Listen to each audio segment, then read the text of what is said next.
Integrating Isn't Easy by A.B. England. Surgery was easy. Life after the surgery? Lily grimaced and flopped back onto my bed. That's been torture. How so? I asked. We're shifters by nature, Lily said.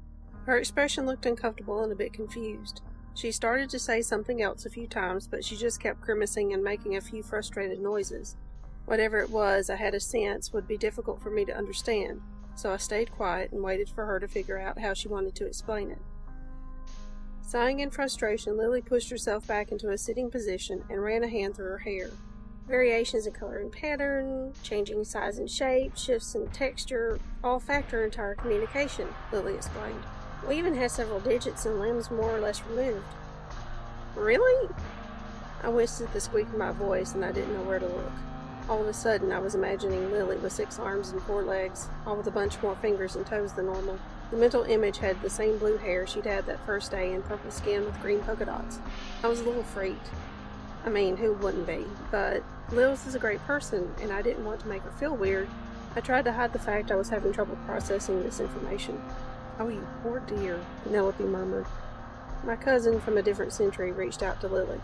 Penny's history with the Fae means she doesn't have the most open mind when it comes to non-human sentient species. I was freaked to discover Lily was from outside her solar system, but Penny was terrified. She isn't one to show her emotions that much, but I've gotten pretty good at reading her over the past several months. The stiff way she held herself and how closely she followed Lily's every move since that moment were dead giveaways. And here she was, getting over her own hang-ups and showing sympathy. Guilt over the way I was handling everything hit me like a kick in the gut. So what if Lil wasn't human? So what if she didn't always look like she does now? That doesn't change who she is. Lily gave Penny a weak smile and accepted the hug she offered.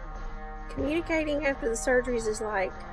Lily trailed off as she thought, trying to translate her experience into something we humans could understand. Speaking with someone in a room so dark you can't see anything at all, after your tongue's been cut out. Penny and I both winced at the analogy, and I felt like 10 times more of a heel than I already did for being amused by and getting frustrated with Lily's accent her first month or so here. Not only had she learned a whole new language, she did it after losing every means of communication she'd always known. I know it's probably a poor substitute, I said, but Penny and I would be glad to help you learn more about human body language and expressions. I grimaced at how awkward that sounded. You know, since you're kind of stuck looking like one of us and living with a bunch of us now, if that helped.